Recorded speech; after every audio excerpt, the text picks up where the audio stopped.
गौतम बुद्ध का जीवन हर किसी के लिए प्रेरणादायी है। गौतम बुद्ध बौद्ध धर्म के प्रवर्तक थे। इनका जन्म 433 ईस्वी पूर्व तथा महापरिनिर्वाण 570 ईस्वी पूर्व में था। बचपन में उनको राजकुमार सिद्धार्थ के नाम से जाना जाता था।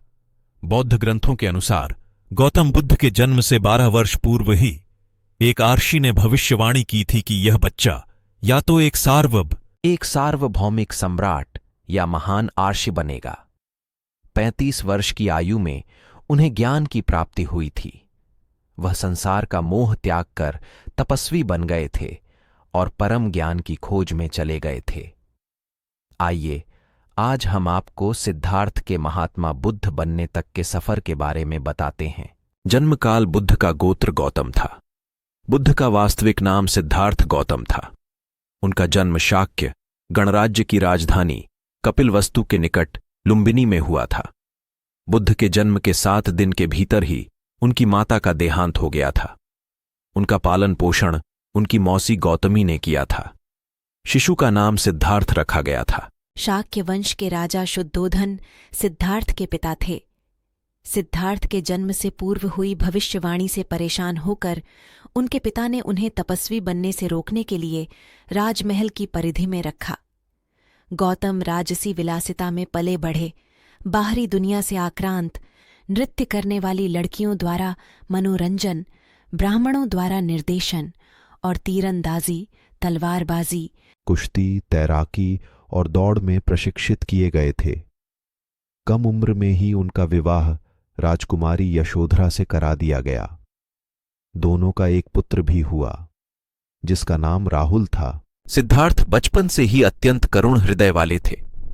वह किसी का भी दुख नहीं देख सकते थे। इतने प्रयासों के बाद भी 21 वर्ष की आयु में उनकी अपने राज्य कपिलवस्तु की गलियों में उनकी दृष्टि 4 दृश्यों पर पड़ी। ये दृश्य थे: एक वृद्ध विकलांग व्यक्ति, एक रोगी, एक पार्थिव शरीर और एक साधु। इन 4 दृश्यों को देखकर सिद्धार्थ समझ गए थे कि सबका जन्म होता है, सबको बुढ़ापा आता है, सबको बीमारी होती है और एक दिन सब मृत्यु को प्राप्त होते हैं। इससे व्यथित होकर उन्होंने अपना धनवान जीवन, अपनी पत्नी, पुत्र एवं राजपाट का त्याग करते हुए साधु का जीवन अपना लिया और जन्म, बुढ़ापा, दर्द, बीमारी और मृत्यु से जुड़े सवालों की खोज में निकल गए। ज्ञान की प्राप्ति सिद्धार्थ ने अपने प्रश्नों के उत्तर ढूंढने शुरू किए। समुचित ध्यान लगा पाने के बाद भी उन्हें इन प्रश्नों के उत्तर नहीं मिले। फिर उन्होंने तपस्या भी की, लेकिन अपने प्रश्नों के उत्तर नहीं मिले। इसके बाद कुछ और साथियों के साथ अधिक कठोर तपस्या प्रारंभ की। ऐसे करते हुए 6 वर्ष व्यतीत हो गए। भूख से व्याकुल मृत्यु के निकट पहुंचकर बिना प्रश्नों के उत्तर पाए वह कुछ और करने के बारे में विचार करने लगे थे। एक गांव में भोजन की तलाश में निकल गए। फिर वहां थोड़ा सा भोजन ग्रहण किया। इसके बाद वह कठोर तपस्या छोड़कर एक पीपल के पेड़, जो अब बोधि वृक्ष के नाम से जाना जाता है, के नीचे प्रतिज्ञा करके बैठ गए कि वह सत्य जाने बिना उठेंगे नहीं।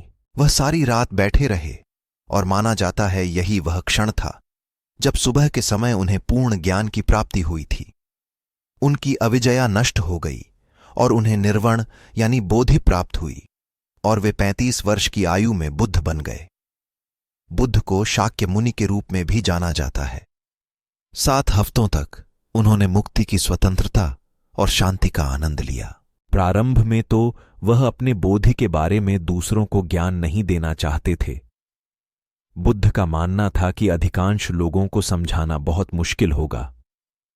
मान्यता है कि बुद्ध को स्वयं ब्रह्मा जी ने अपने ज्ञान को लोगों तक पहुंचने का आग्रह किया था।